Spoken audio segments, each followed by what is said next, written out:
tinha um quarto onde outros pacientes ficavam. Ela começou a fazer trabalhos manuais e dali ela começou a conhecer inúmeras pessoas que iam atrás dela para buscar conforto. E todo mundo que ia para o quarto dela saía confortável. Uma limitação impede a vida.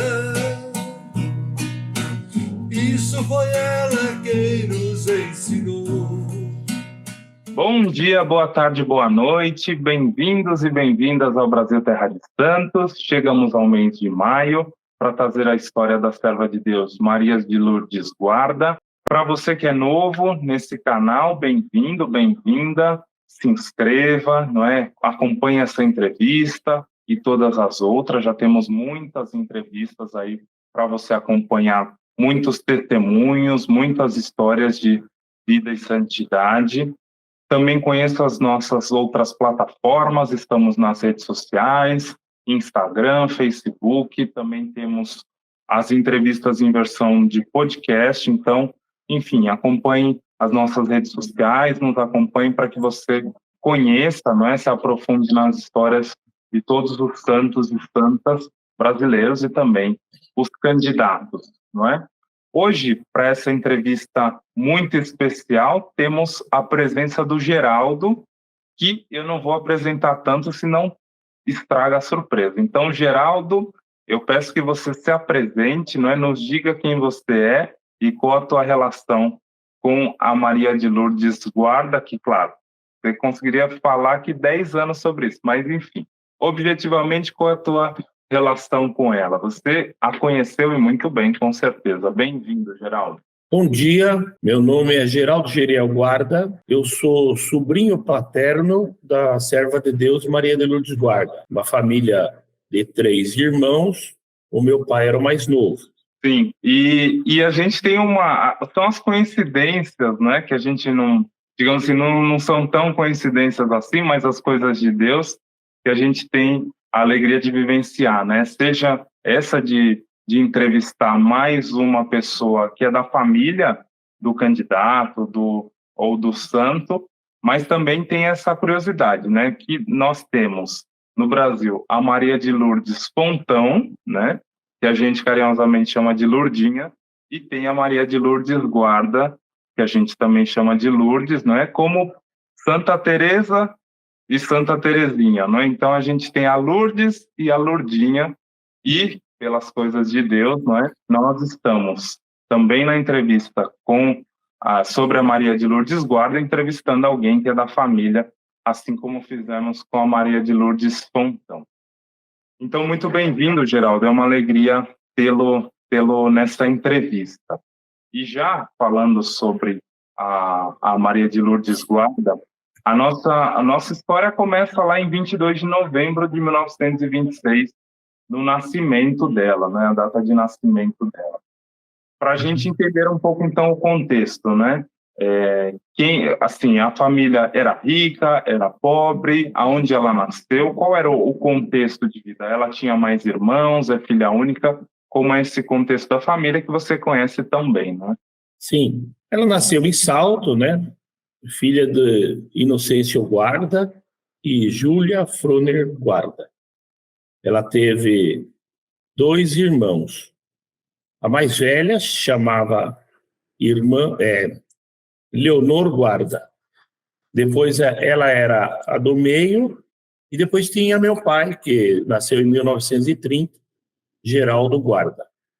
A irmã dela, Leonor Guarda, é a primeira, primogênita. Ela nasceu em 17 de março de 1924 e, pela graça de Deus, está com nós até hoje, completou agora esse ano 99 anos de idade.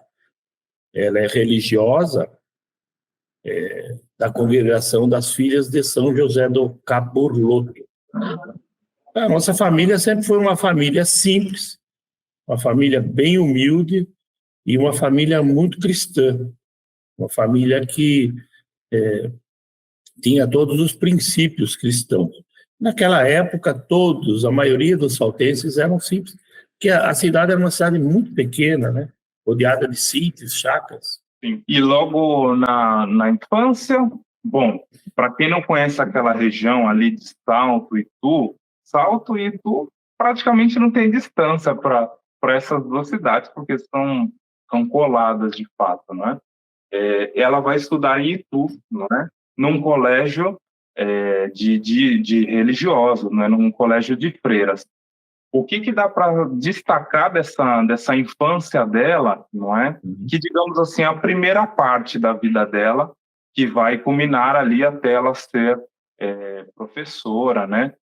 Depois começa uma outra etapa da vida que a gente vai explorar bastante. Mas o que a gente pode, assim, trazer até como personalidade dela na infância, como ela era na infância, também esse contato, né? A família era religiosa, mas também esse contato cotidiano, não é, com as irmãs, não é? Como foi esse período na vida dela? Então, Maria de Lourdes, ela tinha, aqui em Salto tinha um coleginho das filhas de São José. E ela queria muito seguir os passos da irmã, que estava se tornando freira dessa congregação. Ela estudou internamente no colégio em Itu, de São José do Chambéry, e depois veio lecionar na escola onde sua irmã já se tornava freira. Então, ela lecionou no coleginho das filhas de São José aqui em Salto. E ao mesmo tempo, ela dava catequese na Igreja Matriz Nossa Senhora de Montserrat, igreja aqui em Salto. Tendo o sonho de se tornar freira igual à irmã, né, seguir os passos da irmã, ela começou a ter essa vida, essa religiosidade já desde pequena, desde a infância, né? E assim, é uma vida muito, até esse ponto, muito planificada, não é? Então, ela cresce numa família de grandes valores cristãos, apesar de muito simples, frequenta a escola, completa os estudos, começa a lecionar, vai descobrindo a própria vocação, não é? Numa idade que para a época era bem comum, né? Do despertar vocacional, não é? Encontra ali a congregação, o instituto que pode acolhê-la, a irmã já estava lá, e aí parece assim uma vida muito de uma linha muito reta, muito tranquila, entre aspas, não é? E aí, assim, a coisa começa a mudar um pouquinho, não é? Então, ela tem ali umas dores nas costas.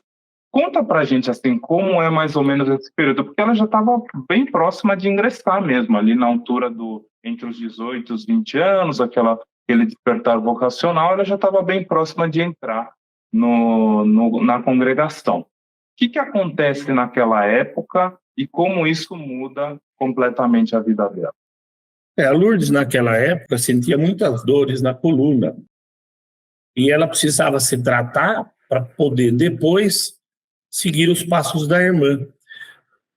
E por indicação de um saltense, que na época fazia residência no hospital em São Paulo, Dr. Arquimedes Lamolha, aconselhada por ele, ela foi fazer esse tratamento.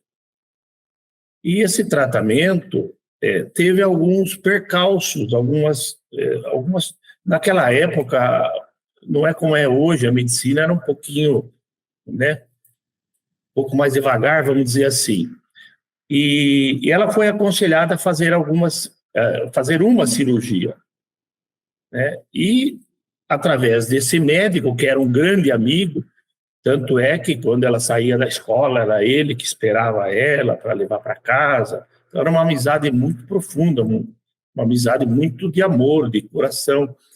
E aconselhada por ele, ela foi fazer essa primeira cirurgia, para depois, né, seguir a vida religiosa.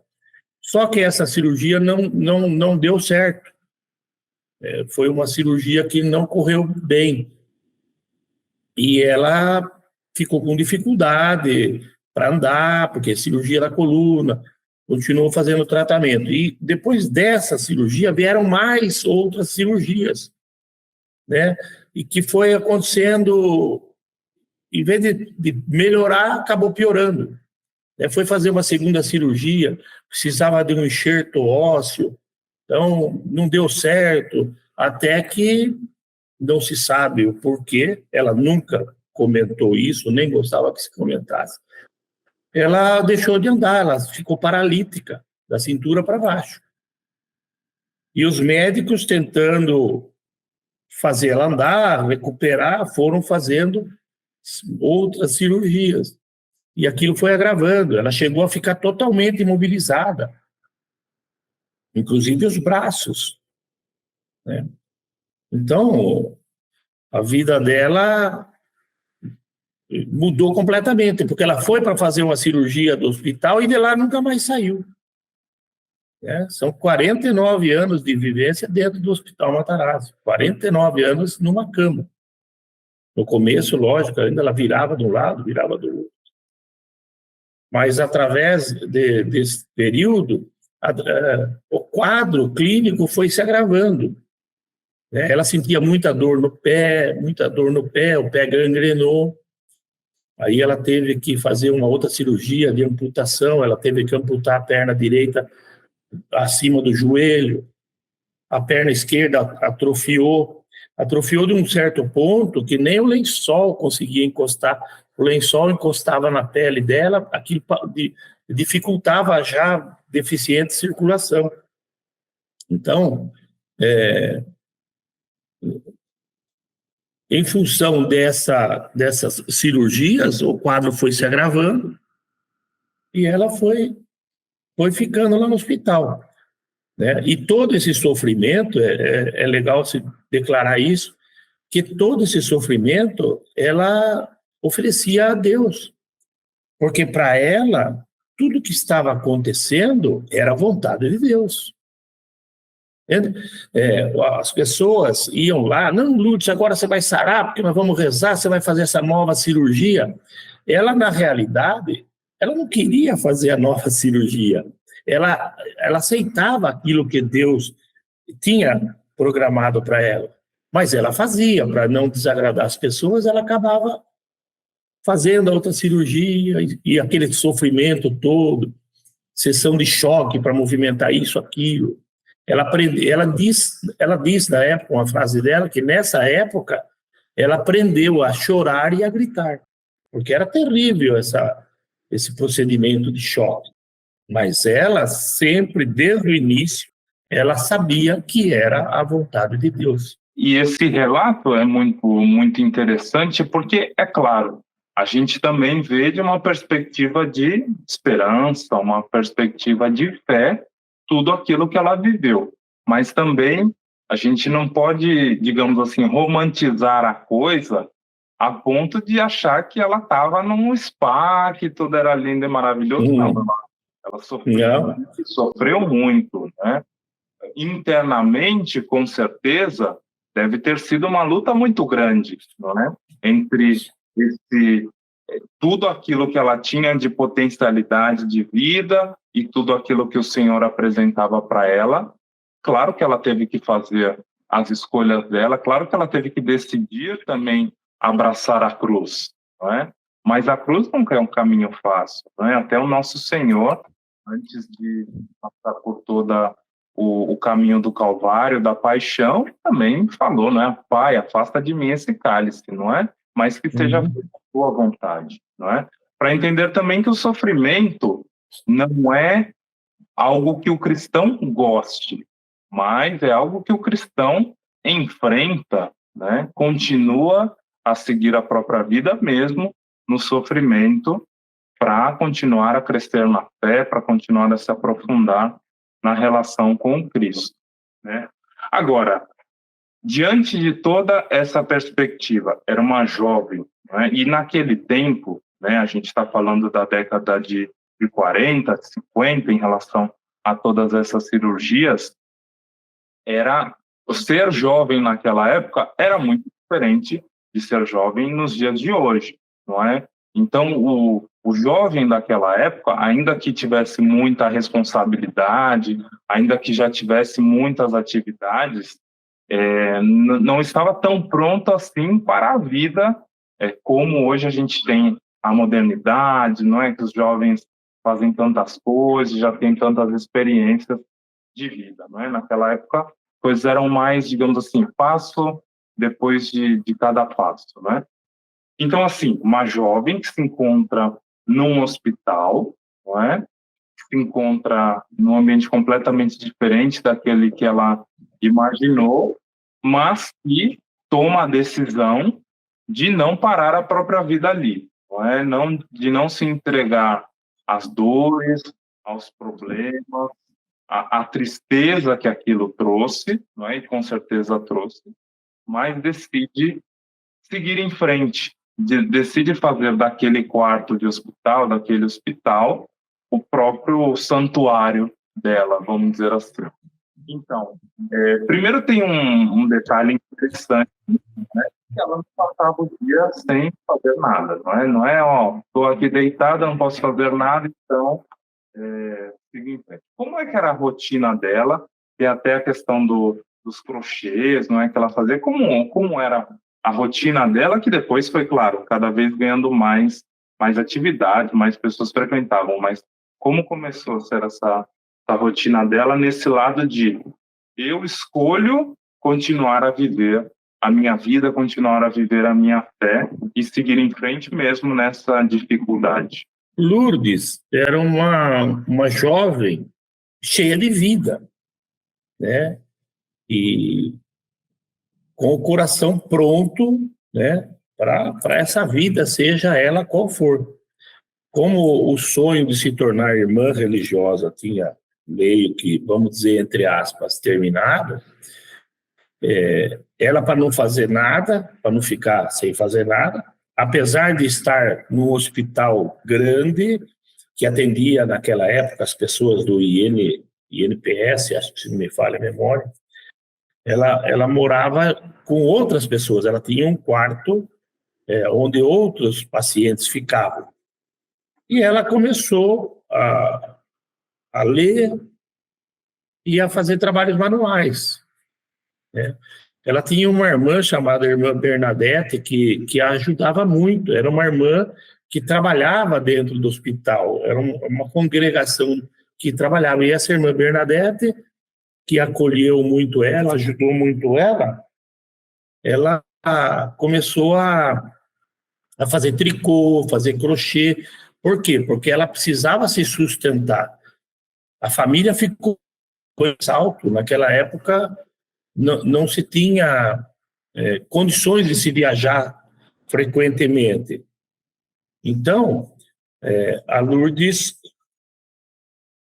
não que ela se sentiu só, porque ela se sentia acolhida com a irmã, porque elas escreviam cartas, trocavam correspondências entre elas e a irmã. Mas ela começou a fazer trabalhos manuais para pagar a própria estadia no hospital. Inclusive, as pessoas, as enfermeiras, todo mundo que a conhecia, pedia para ela até para ajudar nessa condição dela pagar o hospital. E assim foi o início da vida dela dentro do hospital. Até que quando foi ter uma alta de valores para ser pago, uma das condessas Matarazzo decretou uma lei, enquanto ela for viva, ela vai pagar essa quantidade, porque já tem o sofrimento disso tudo aí. Então, ela ficou naquele hospital.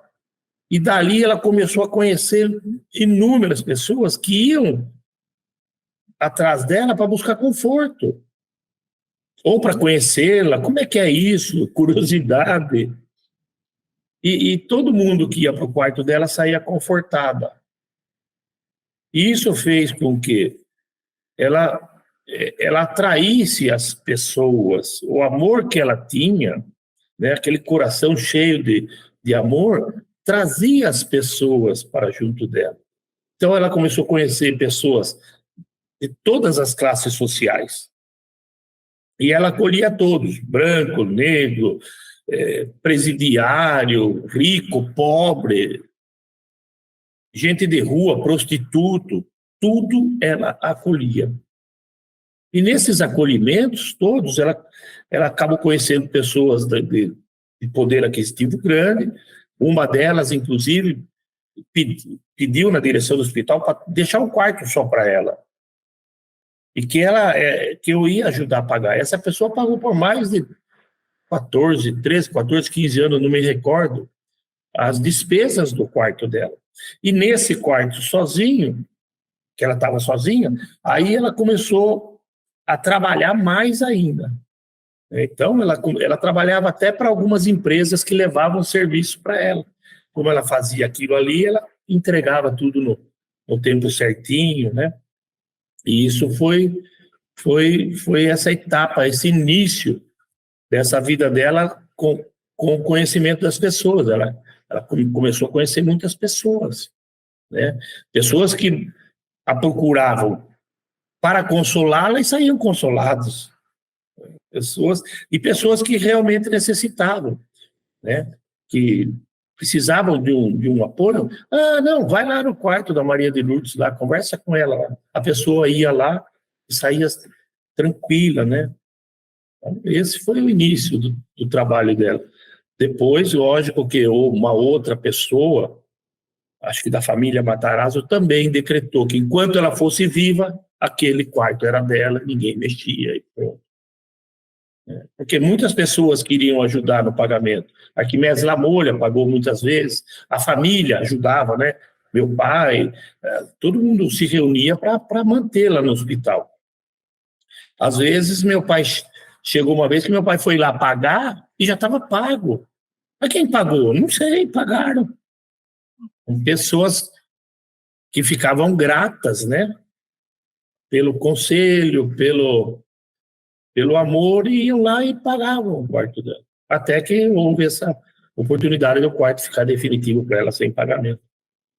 Mas ela sempre trabalhou a vida inteira, né? Principalmente quando nasceu minha irmã, que minha irmã é mais velha que eu.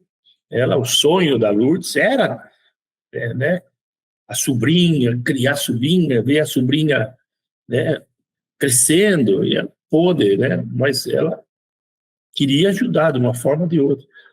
Só que ela acabou ajudando todos. Todo mundo ela acabou ajudando. É muita história, mas é uma história linda. E na história de vida, de santidade da Maria de Lourdes, uma coisa que se destaca também é justamente enxergar o quanto a comunidade, né, em torno dela fez muita diferença para a vida dela, como ela fez diferença para a vida de cada pessoa que se aproximava dela, não é? Porque, sim, infelizmente, é uma realidade que a gente enxerga ainda hoje, pessoas que passam praticamente a vida inteira num hospital, num abrigo, enfim, casas que se acolhem pessoas, seja por uma enfermidade, seja porque não tem família, seja porque não tem condição financeira. Não é? Muitas pessoas estão assim no Brasil e no mundo, né? E quantas são as pessoas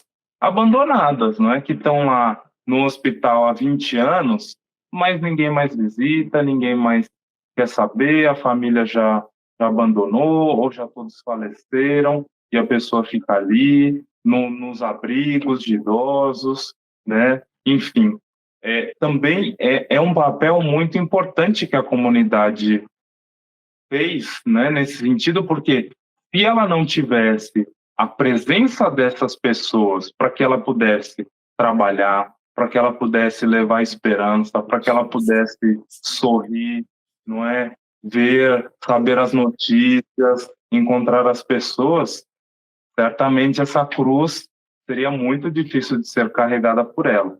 Então, nisso também a gente enxerga esse papel. Agora, Geraldo, você, claro, tem uma diferença de idade para ela, não é? Assim, quando você foi crescendo, né, nasceu, foi crescendo, primeiro, assim, qual era o retrato que você tinha, assim, daquilo que te contavam sobre ela? E como foi, assim, essa amizade que cresceu entre você e ela?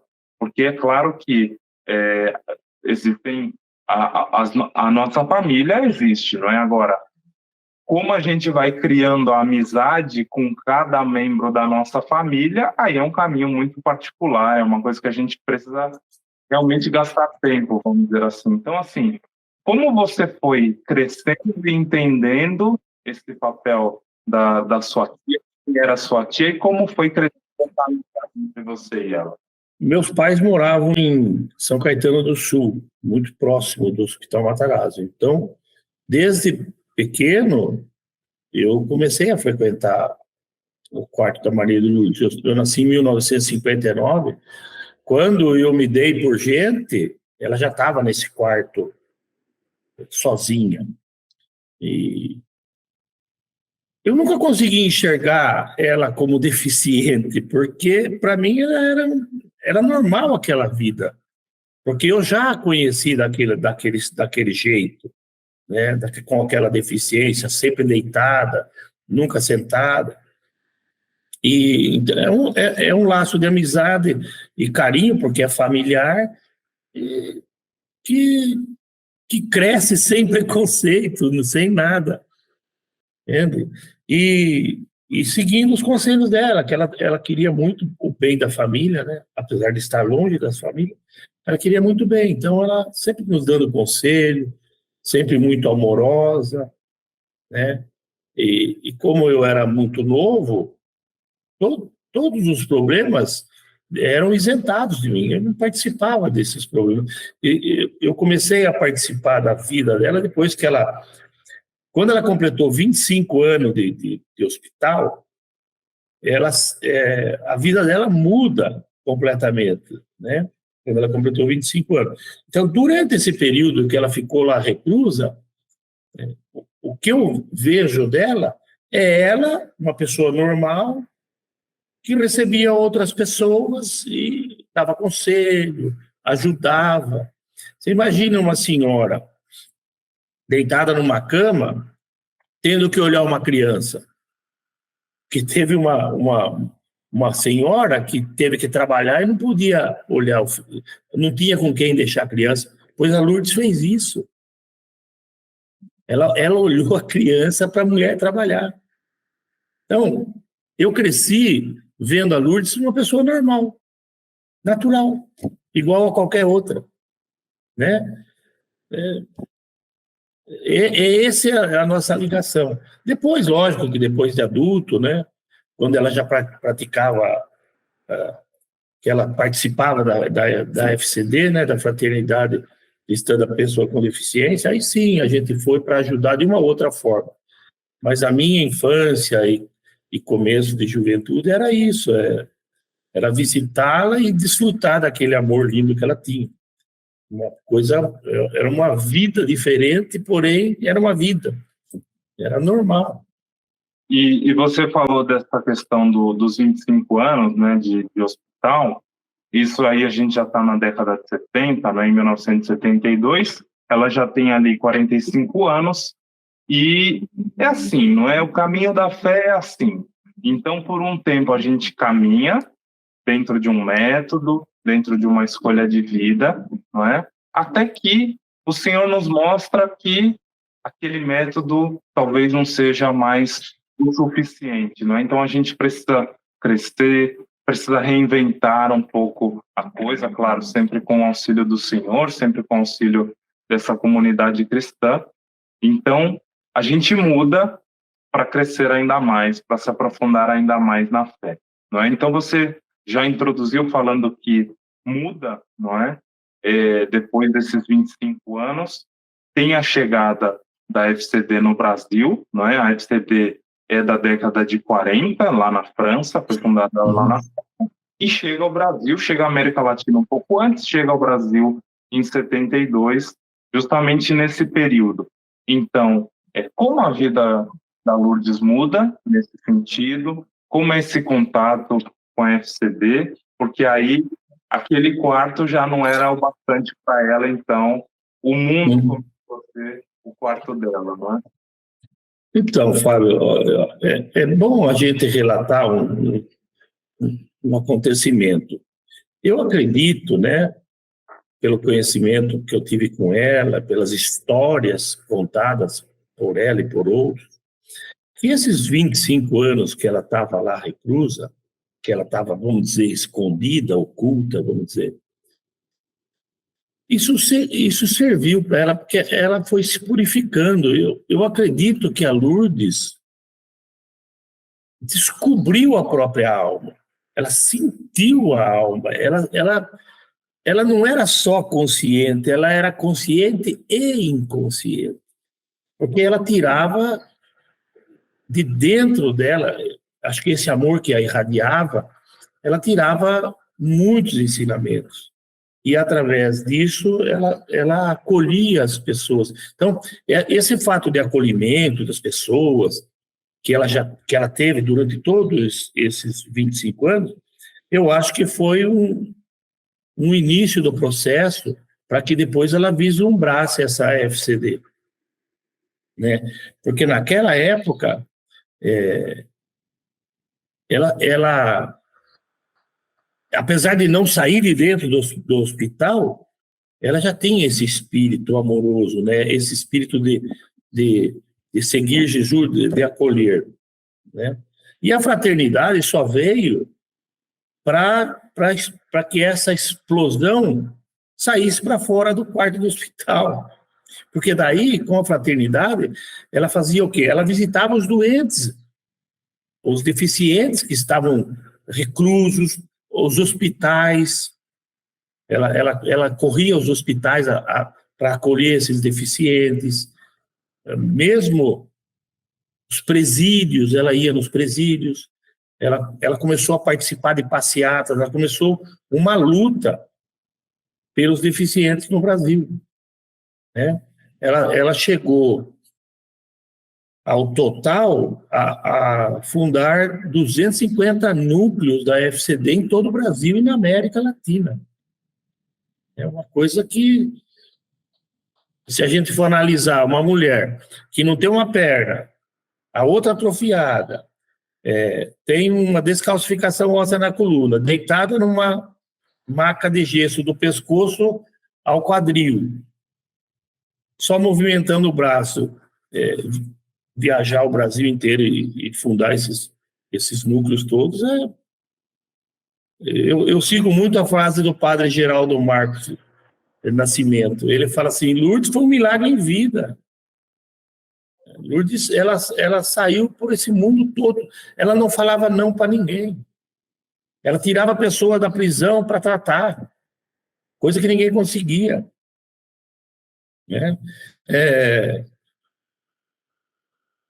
Antes da FCD, eu lembrei de um fato agora. Antes da FCD, Lourdes no hospital, já muito conhecida, uma senhora teve uma filha que teve um problema de garganta, ela engoliu soda cáustica e teve todo o esôfago um problema. Aconselhada por uma amiga, essa mulher foi conhecer a Lourdes, foi pedir para a Lourdes rezar. A Lourdes rezou e essa menina sarou. O próprio médico da menina foi conhecer a Lourdes. Então, uma coisa puxava a outra. Então, esses 25 anos de reclusão dela, que a gente eu chamo de vida oculta, porque ela ficava escondida, quer dizer, escondida para a fraternidade, né? Mas conhecida por todos. Foi uma vida de amor ao próximo, o ensinamento de Cristo. Agora, a fase da FCD, né, da Fraternidade Cristã da Pessoa com Deficiência, já foi aquilo que Jesus propôs. Pregar, né? Saiu pregar o evangelho, saiu ao encontro dos necessitados. Aquela pessoa estava lá no fundo da casa, lá, desprezada até pela família. Não, você tem que vir, que a vida é muito boa. Ela sempre falava, a vida é boa demais. Então, esse fato dela trazer a pessoa para a vida, porque ela valorizava a pessoa, ela valorizava a vida, ela sempre valorizou isso. Ela não valorizava a deficiência. No início, quando ela quis fazer alguma coisa, ela conheceu um padre que tinha um trabalho com deficiente. Porém, esse trabalho valorizava a deficiência. Dava a impressão de que quanto mais deficiente, mais rápido eu vou para o céu. Não, não é isso que a Lourdes queria. A Lourdes queria, sim, valorizar a vida. Então, ela descobriu essa fraternidade no Rio Grande do Sul, onde se iniciou essa fraternidade, e acolheu e foi coordenadora em São Paulo, depois foi coordenadora nacional, junto ao padre Geraldo Nascimento, que eu acho que, para falar de fraternidade, de vida, de busca do irmão, não há pessoa melhor do que ele, porque conviveu, que participou. Lourdes emprestava a Kombi de um, Kombi de outro, para poder visitar uma pessoa no hospital, um presidiário, ou aquele deficiente. Depois, começou a participar de encontros, palestras, inclusive assembleias, essas coisas. Tudo com coisa emprestada. Até que um dia foram no Colégio São Luís numa festa, e compraram um bingo, o padre Geraldo ganhou, juntamente com outra pessoa. Dividiram o dinheiro, aí comprou a Kombi. Aí a Kombi ficou da fraternidade. Aí que ela se expandiu dentro da fraternidade. Porque ela era incansável. Jamais ela falava, não consigo, não posso, não. Sempre sim, vamos fazer, vamos acolher. Então, esse foi o início do trabalho dela dentro da fraternidade. Então, Geraldo, dentro disso que você falou, não é? Só para as pessoas também entenderem, a Lourdes começou a viajar, seja de Kombi, seja de avião, mas a condição dela, a situação da deficiência dela, não se alterou. Então, ela viajava com a cama hospitalar, não tinha... a medicina avançou, a tecnologia avançou, e agora ela conseguia sentar, ou isso ou aquilo. Ela continuava na mesma posição, sempre deitada, mas conseguia viajar, inclusive viajou à América Latina, não é? E nisso tudo, ela tem uma frase famosa, não é? Que nenhuma deficiência é impedimento para a vida, não é? Então, Geraldo, nesse sentido, o que você pode dizer, não é? Nesse sentido, o quanto ela levou esperança para essas pessoas? Tudo bem, você falou que ela visitava todos, não é? Mas das pessoas com deficiência que até então eram nada na sociedade, né?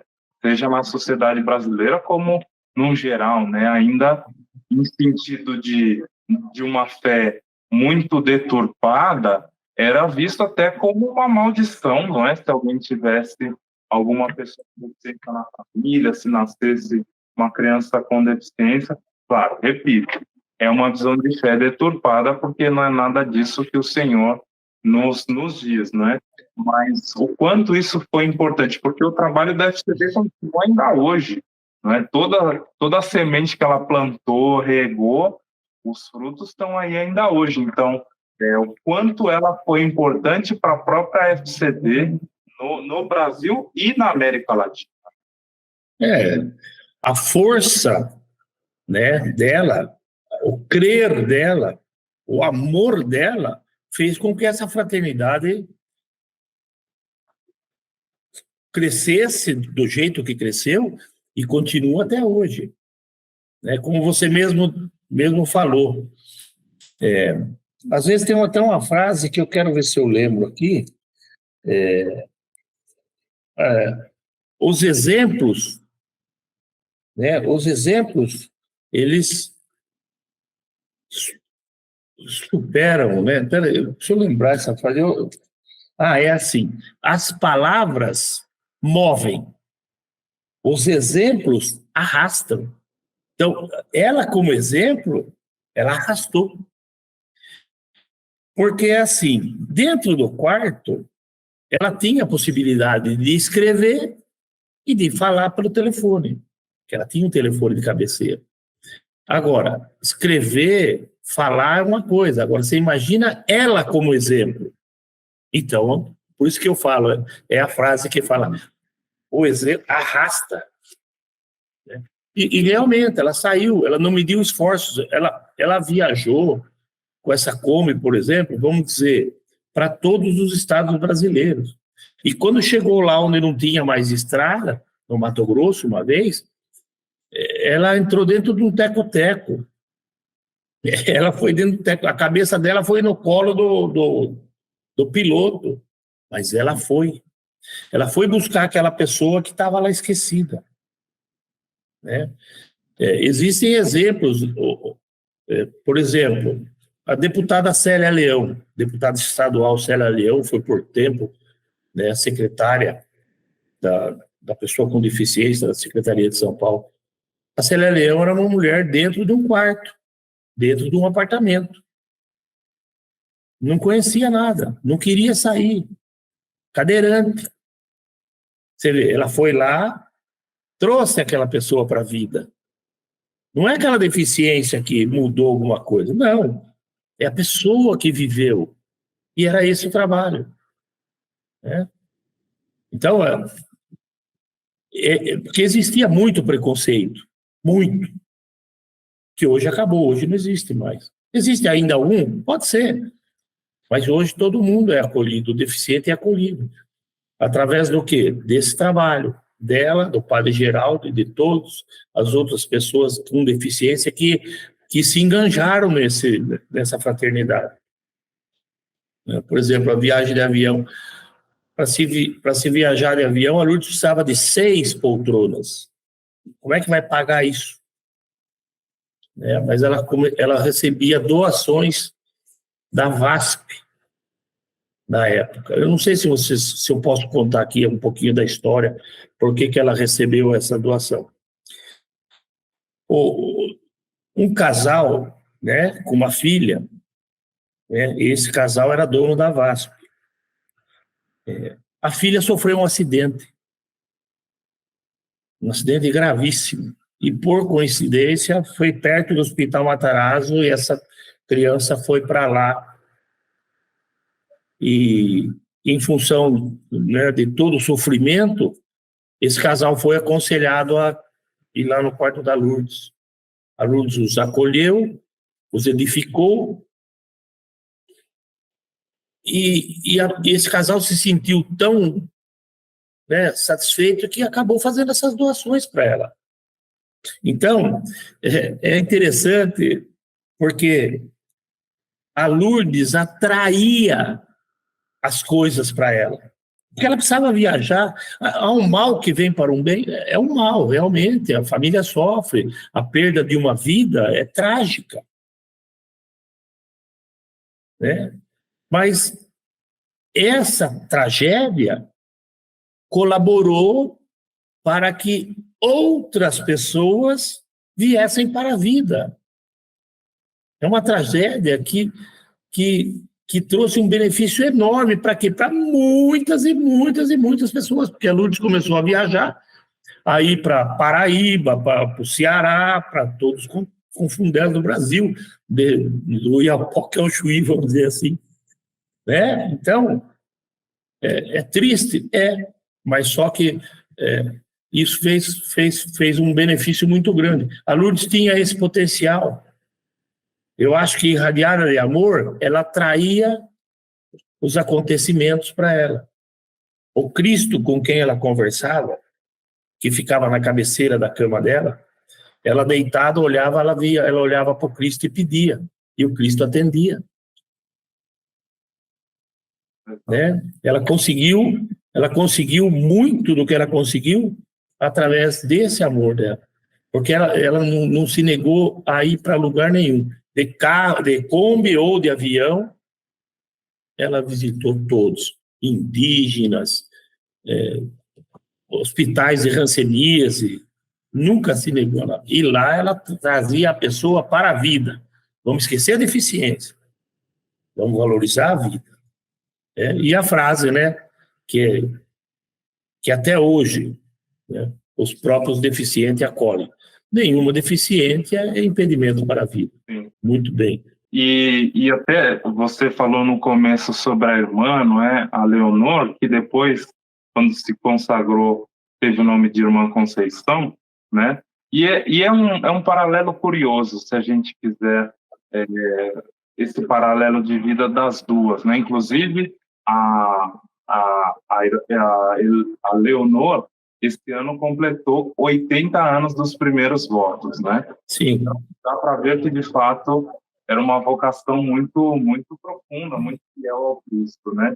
Mas se a gente pensar, olha, tem a história de duas irmãs. Uma seguiu a própria vocação religiosa, se consagrou, viveu a vida toda, não é, na própria vocação. A outra tinha também a vocação, mas pelos desígnios de Deus, a vida dela foi outra. Ela teve no hospital, ficou a vida inteira deitada. Aí você pensa assim, puxa vida, né? Então, entre aspas, a vida de uma foi melhor do que a outra. Mas aí você pega essa grande parte da vida da Maria de Lourdes e ela viajando, ela conhecendo o Brasil todo, ela conhecendo pessoas do Brasil todo, da América Latina, conversando, dando testemunho, muitas pessoas convertidas, muitas pessoas animadas, muitas pessoas tocadas, não é, que através dela conheceram Cristo, abraçaram a fé. Aí você pensa assim, puxa, então qual vida é mais legal, né? Aí você chega à conclusão, as duas, não é? Porque as duas seguiram os desígnios de Deus, porque na fé é justamente assim, não tem uma vida melhor do que a outra, não tem uma vocação melhor do que a outra. Cada um no seu próprio caminho, cada um no seu próprio relacionamento com Cristo, mas todos formando esse corpo da qual Cristo é a cabeça. Então, é bonito. Quantas vezes será que a irmã pensou, nossa, olha, a Lourdes está viajando aqui, agora está ali, quem diria, não é? Então, é bonito pensar assim, não é? Que são duas vocações e, de certa forma, até se complementam, porque certamente as duas mantinham o contato e uma dava esperança à outra. Então, isso é tudo que a gente pode pensar assim, viver assim, não é?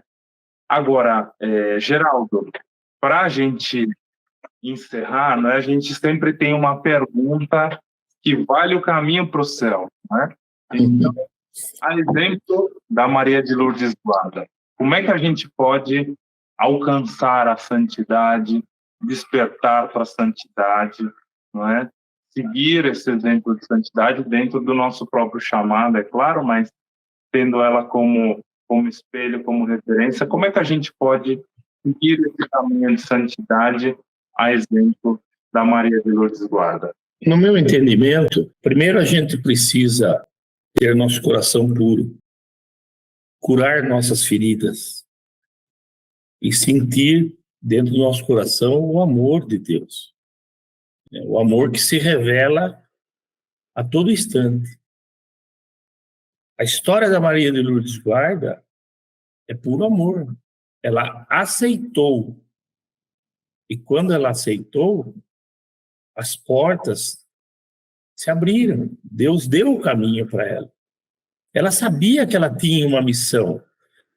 A vocação dela em seguir os passos da irmã foi traduzido numa outra missão maravilhosa que ela fez, que foi sair divulgando a palavra de Deus e trazendo as pessoas para a vida.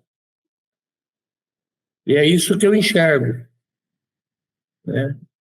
Trabalhar o meu coração para que eu consiga distribuir amor. Porque se eu não tiver amor, eu não consigo fazer nada. Não vou conseguir alcançar nenhum objetivo. Deus nos quer amor. Por isso, deixamos nossas feridas, curamos ela, descobrimos a nossa alma com o nosso amor, assim como ela ensinou. Através do amor, do sim a Deus. E nunca dizer não ao próximo. Nunca, jamais. E com essa abertura para a vida, não é? Nós queremos também contribuir com essa causa de beatificação e canonização, não é? Porque exigem processos muito trabalhosos, não é? Etapas, tudo bem certinho, tudo bem organizado, tudo registrado, mas também precisa de muita oração para que essa causa vá em frente, né? Então, nesse momento, nós também, todos vocês que estão acompanhando, podem contribuir com essa causa, seja através da oração, para que essa causa avance, mas também fazendo o próprio pedido a Deus, que a Lourdes, lá no ouvidinho de Deus, não é? Pega a Kombi, vai lá direto com Deus e fala, não é? Cada um dos nossos desejos. Então, como ela fazia no quarto, como ela fez na vida, não é? Então, a gente vai dar esperança, mas acaba recebendo, não é? Então, nesse momento, a gente reza para que essa causa avance, mas também pode receber uma graça através dela estar perto de Deus e dela fazer, não é? Ajudar com que esse pedido seja alcançado. Então, por favor, Geraldo, conduza a oração para nós, para a beatificação, canonização da Lourdes, da Maria de Lourdes Guarda, para que essa causa avance e que a gente possa, em breve, não é? Tê-la em nossos altares, seja na Igreja do Brasil, mas também na Igreja Universal. Então, por favor. Oração pela canonização da serva de Deus, Maria de Lourdes Guarda. Pai, Criador de todas as coisas, que nos destes em vossa filha, Maria de Lourdes Guarda, um extraordinário exemplo de aceitação plena de vossa vontade, dando testemunho de que, mesmo nos maiores sofrimentos e limitações físicas, pode-se viver o ideal evangélico da fé, esperança e caridade. Concedei-nos que ela seja elevada à glória dos altares. Por sua intercessão, peço-vos a graça que tanto necessita.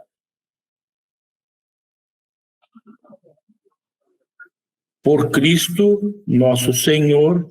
Amém. Amém. Geraldo, muito obrigado pela disponibilidade, muito obrigado por esse momento, não é, de conhecer melhor a sua tia, não é? E espero que essa possa alcançar muitas pessoas para que o testemunho de vida da Maria de Lourdes Guarda continue levando esperança para a vida de cada um. Pode dizer aí os seus agradecimentos, informações que tiver. Olha, eu alcanço uma graça para o eu comunico. Eu sei que também tem um memorial que está sendo construído, né? Então, as coisas, então, por favor. Muito obrigado, já agradecemos. Eu que agradeço, né, a oportunidade de falar da serva de Deus, Maria de Lourdes Guarda, de fazê-la cada vez mais conhecida, porque esse é o propósito do processo, né? Para que mais pessoas possam pedir, né, a sua intercessão e que esse milagre seja reconhecido, né? O processo de beatificação da Maria de Lourdes Guarda é um dos mais avançados dentro da igreja em Roma, na causa dos santos, porque existe muita informação, existem muitos pedidos e já muitas graças alcançadas, né? E essa oportunidade que vocês estão dando é belíssima, é de um valor imaginável, porque ela sendo mais conhecida, mais pedidos virão, mais orações nós teremos, e se for a vontade de Deus, ela se tornará realmente santa. Sim. Então, agradecemos a todos vocês que acompanharam e até a próxima entrevista. Tchau, tchau. Nenhuma limitação impede a vida. Isso foi ela quem nos ensinou.